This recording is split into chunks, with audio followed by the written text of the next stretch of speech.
Vamos lá, gente, vamos continuar aqui falando da política de atendimento, né? Vamos continuar falando do artigo 94, que fala sobre as obrigações das entidades que atuam com programas de internação. O artigo 93, ele fala sobre as obrigações das entidades que atuam com o acolhimento institucional. É importante vocês darem uma lida em casa, mas como a gente falou aqui, não tem como a gente trabalhar com todos os artigos, todos os incisos do ECA, porque senão ficaria um curso muito extenso, não daria na nossa carga horária, ok? Mas em casa, se vocês tiverem alguma dúvida, pode mandar para mim, né? Vocês estudando, fazendo questões, que eu terei o maior prazer de responder e tirar qualquer dúvida sua, beleza? Então, por isso que a gente pulou o artigo 93 e o artigo 92. O artigo 94, que fala das obrigações da entidade de internação, são os mais cobrados, porque essas unidades de internação é uma política mais sensível, que tem um impacto maior na vida dos adolescentes, porque eles estão sob privação de liberdade, né? A gente sabe que no acolhimento institucional não há privação de liberdade, mas na medida de internação, sim, há privação de liberdade com regras bastante rígidas, né? Então, essas entidades têm que ter obrigações muito claras, e o artigo 94 traz 20 obrigações, né? A gente também não vai ler todas, mas a gente está trazendo as principais.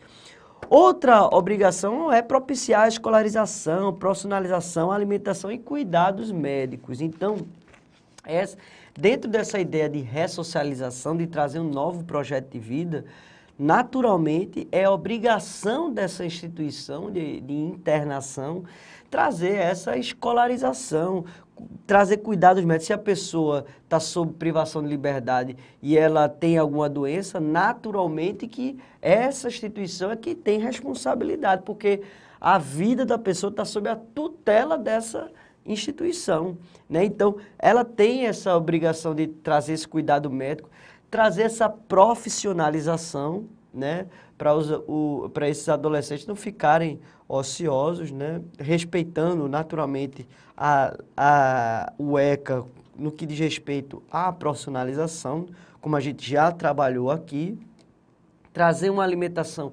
saudável, né? Uma alimentação que propicie o seu desenvolvimento. Enfim, a ideia da unidade de internação não é uma unidade de vingança, é uma unidade de trazer um novo projeto de vida para a pessoa mudar de vida, para a pessoa entender o erro que cometeu e buscar outros caminhos, né? Outros caminhos. Eu acho que o importante é esse. E a gente já falou aqui, a unidade de internação, na média no Brasil inteiro, elas têm uma eficácia maior do que os presídios. Segundo os dados do próprio CNJ, as entidades de internação, as unidades de internação de adolescente, têm um nível de reincidência de 20%, enquanto que os presídios, a reincidência é de 80%, ou seja, é muito menos eficaz o presídio do que uma unidade de internação, porque a lógica é outra, né? Ok? Então, outra obrigação das entidades que atuam com internação, fornecer comprovante de depósito dos pertences dos adolescentes. Então, os adolescentes, quando entram nessa unidade, inclusive quando são pegos em flagrante delito, eles podem, a gente vai ver mais à frente, que o ato infracional, uma das medidas pode ser essa internação provisória. Então, ele pega ali no ato, em flagrante delito, os objetos que ele tem, se for celular, carteira, documentação, dinheiro. Então, esse dinheiro próprio dele, não o fruto do roubo, naturalmente, né? Mas essa documentação própria, esses pertences dele, deve ser guardado pela instituição para, após o cumprimento da medida de internação, serem devolvidos. Naturalmente, os objetos frutos do roubo não vão ser devolvidos ao adolescente, né? Óbvio que não. Beleza? um outro detalhe que eu queria trazer aqui para vocês, que eu não falei no bloco anterior, quando a gente estava falando das entidades de atendimento, a gente falou que as entidades têm que se registrarem, né, nos conselhos municipais. Esse registro ele vale por 4 anos, mas o conselho, que a gente chama de CONDICA, né, ou SEMI-DCA, esse conselho, esse CONDICA, ele pode reavaliar de 2 em 2 anos, mas o ECA ele diz que a validade é de 4 anos. Mas o próprio regimento interno, o próprio estatuto do conselho pode trazer essas reavaliações a cada 2 anos ou a cada 3 anos. Mas tem validade máxima desse registro de 4 anos. E as entidades também podem inscrever programas, ok? Uma entidade que não atua na área da criança, sei lá, uma entidade, uma escola, ela pode, uma escola do município, ela pode inscrever programas nesse conselho municipal, ok?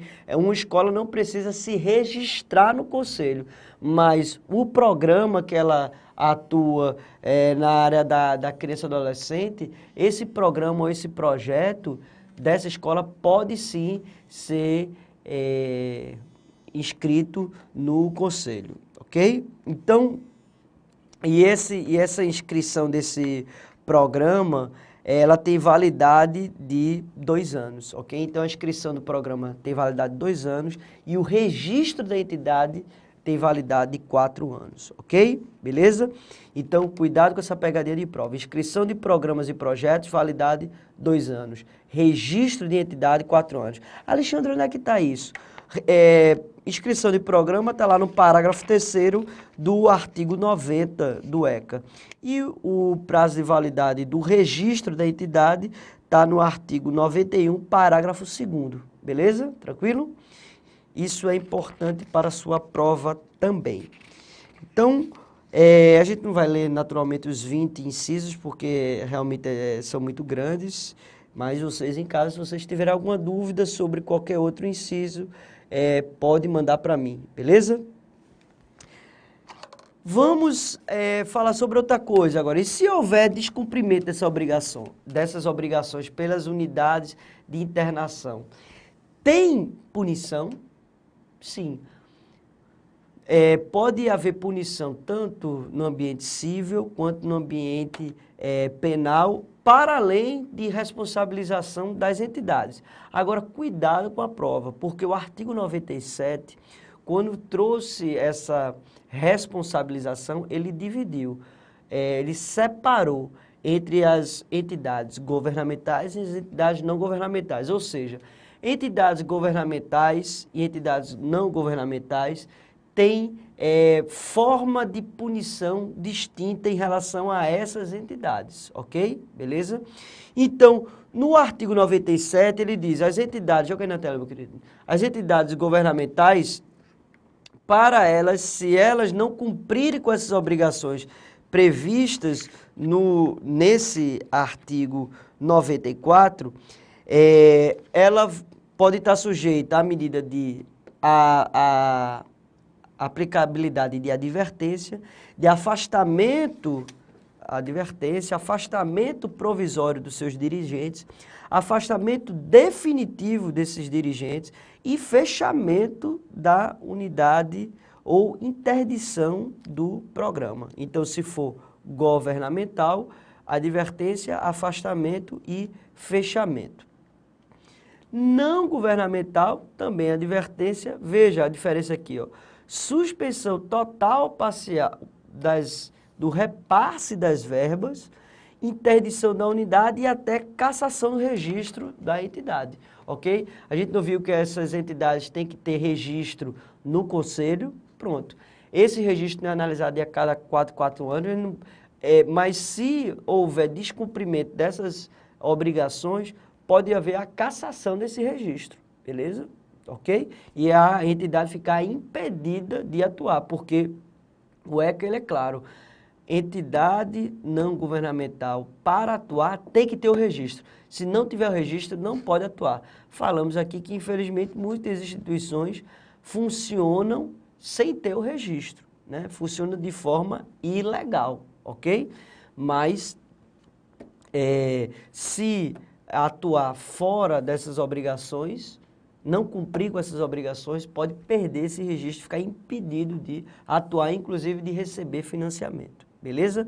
Então, ó, cuidado com a diferença, porque a prova pode chegar e falar, as entidades governamentais podem ter a cassação do seu registro? Tem a cassação do registro? Não. Tem o fechamento da unidade ou interdição do programa. As entidades governamentais, elas não se registram. Isso é um pouco polêmico, na verdade. Essa questão do registro de entidades governamentais é muito polêmico na doutrina, né? Mas, em relação às entidades de internação, em relação à aplicabilidade de punição por descumprimento das obrigações previstas no artigo 94, o artigo 97 ele trouxe essa diferença entre as entidades governamentais e não governamentais, ok? Então, cuidado com isso na sua prova. Vamos fazer questões? Vamos lá? A questão aqui da FCC, Defensor Público da Paraíba, questão recente de 2014. Ele diz aí, ó. São linhas, olha lá, ó, você precisando saber a diferença entre linhas de ação e diretrizes da política de atendimento. Ele diz, ó, são linhas de ação da política de atendimento à criança e adolescente, segundo o Estatuto da Criança e Adolescente, letra A. Retomar práticas referentes à doutrina da situação irregular, protegendo crianças e adolescentes de sua condição de vulnerabilidade. Naturalmente, você não precisava nem ter lido o ECA nessa parte, bastava você saber a parte geral do ECA para saber que essa questão está errada, porque a doutrina da situação irregular, ela foi abolida, ela estava dentro da ótica, dentro da ideia da dimensão do Código de Menores, né, da década de 70, mas com a promulgação do ECA, essa doutrina da situação irregular foi substituída pela doutrina da proteção integral da criança e adolescente. Então, falso essa letra A. Letra B de bola. Realizar campanha de estímulo ao acompanhamento sob forma de guarda e adoção de crianças ou adolescentes com deficiência afastados do convívio familiar. Gente, essa questão foi bastante polêmica, porque ó, no seu enunciado ele diz aqui, ó, segundo o estatuto, né?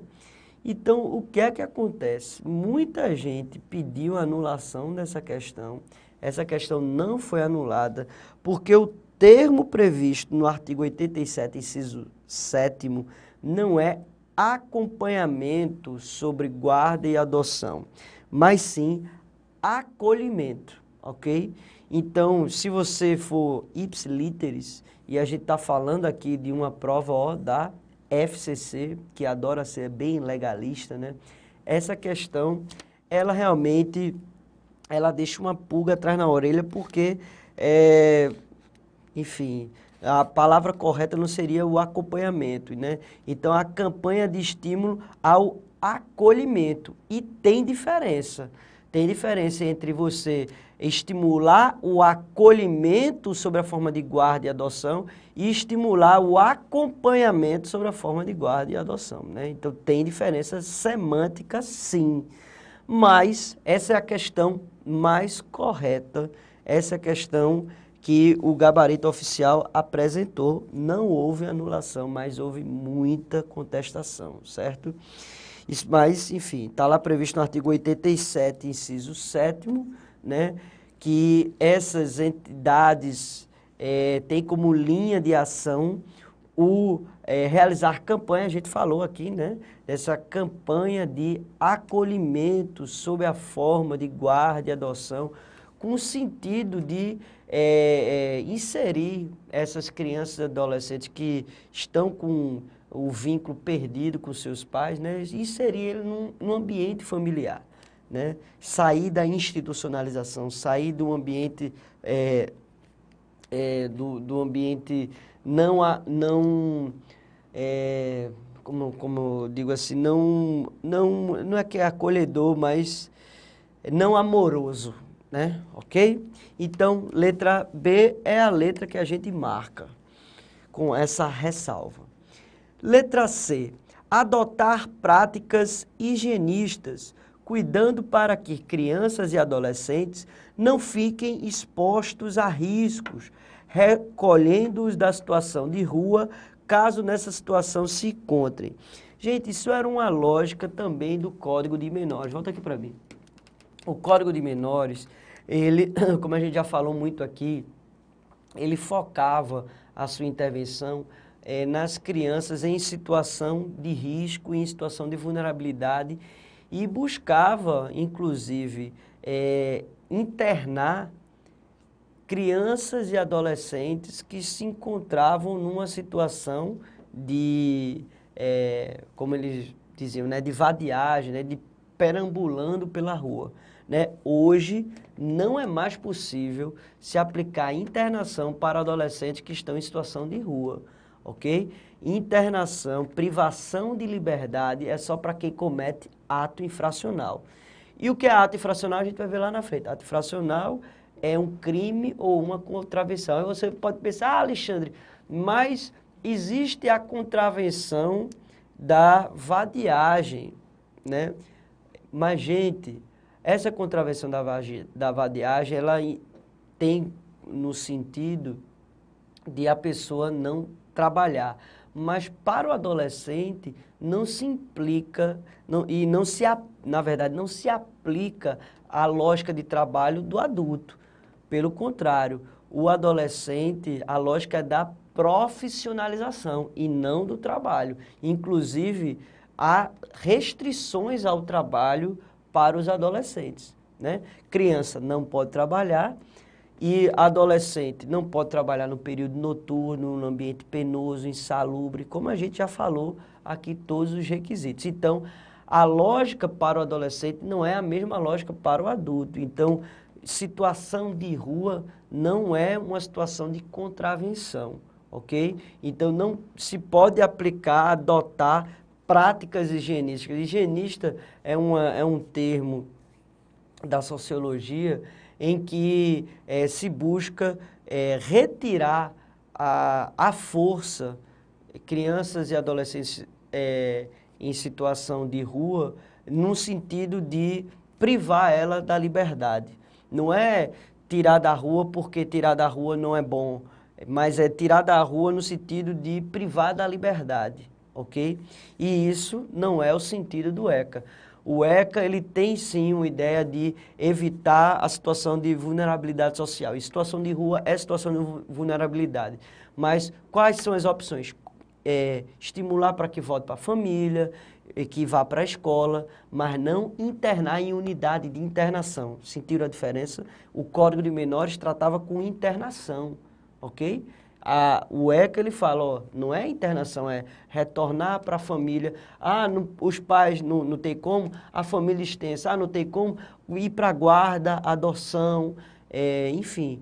Ir para uma unidade de acolhimento institucional em que não há privação da liberdade, beleza? Então, é diferente a lógica de aplicação. Então, letra C está falso. Letra D de dado. Produzir cursos e organizar eventos que indiquem à opinião pública que o sistema de responsabilização do adolescente pelas práticas de ato infracional se coaduna com a doutrina da indiferença penal. Lógico que isso está falso. O sistema de responsabilização do adolescente, quando ele pratica um ato infracional, ele está vinculado à ideia da doutrina da proteção integral e o respeito desse adolescente como um sujeito em desenvolvimento.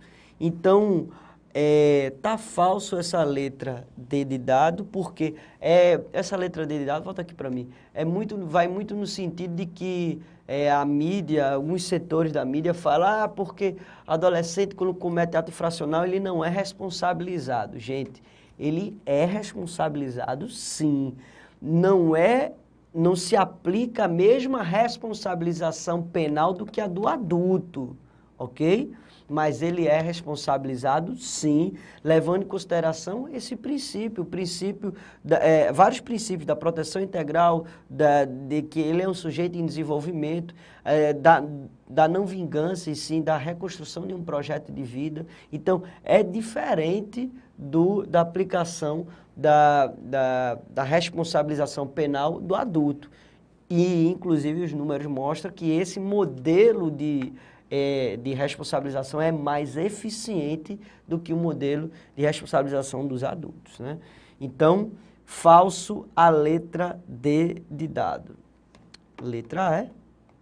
Estimular o recrudescimento no trato com as famílias que foram incluídas em programas de transferência de renda, mas que não reverteram tal benefício em prol da educação de suas crianças e adolescentes. Gente, primeiro que o ECA ele não aborda a situação de famílias incluídas em programa de transferência de renda, como por exemplo o Bolsa Família. Além disso, o ECA lá no artigo 129 ele traz medidas pertinentes aos pais ou responsável e não tem essa ideia de estimular o recrudescimento. Não há essa dinâmica dentro do ECA, ok? Beleza? Então, falso a letra E.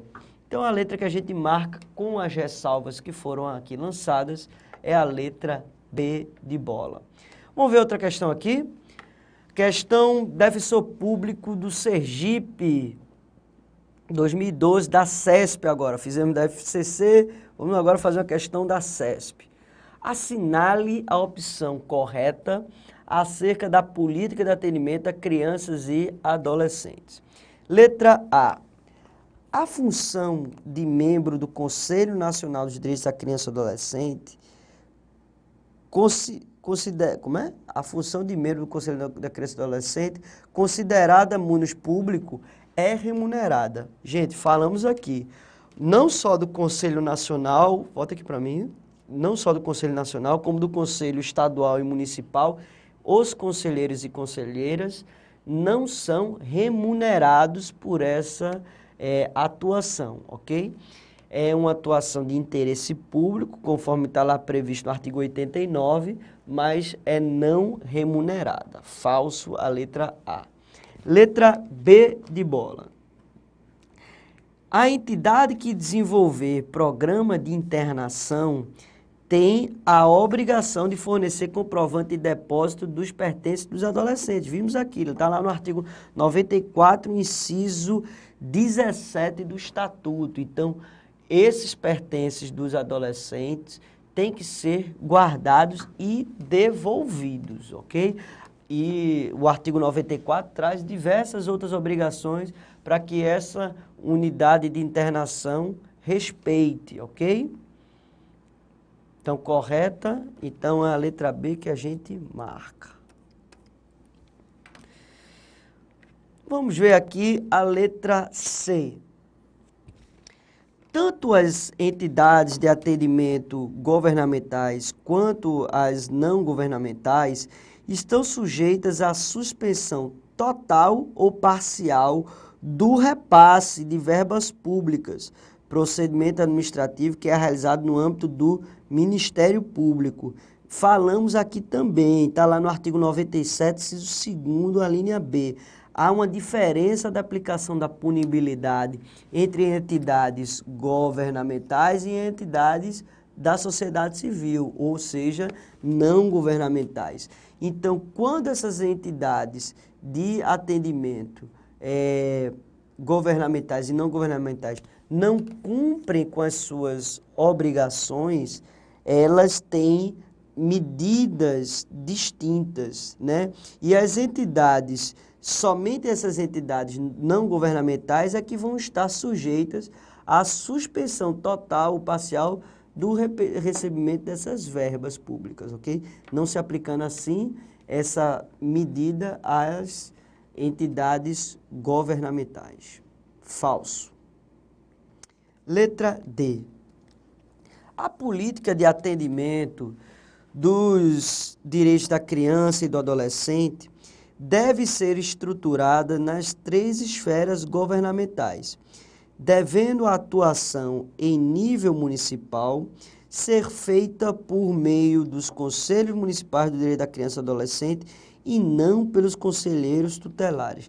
Gente, o artigo 132, ele diz, o artigo 86, ele diz que a política de atendimento, ela deve ser de forma integrada entre os 3 níveis, federal, estadual e municipal, com as entidades da sociedade civil e governamental. Quando ele fala das entidades governamentais, ele inclui aí todo mundo. O Conselho Tutelar é uma entidade governamental, conforme está lá previsto no artigo 132. É órgão da administração pública municipal. Então, também compete ao Conselho Tutelar atuar em nível municipal nessa política de atendimento. Inclusive, a gente viu aqui, volta aqui para mim, que o Conselho Tutelar, ele é responsável pela aplicação de diversas medidas de proteção, né? Então, é importantíssima a presença do Conselho Tutelar na execução dessas políticas de atendimento, beleza? Então, falso a letra D. Letra E. O serviço de identificação e localização de pais responsáveis, crianças e adolescentes inclui-se entre as diretrizes, olha a pegadinha, entre as diretrizes para a referida política.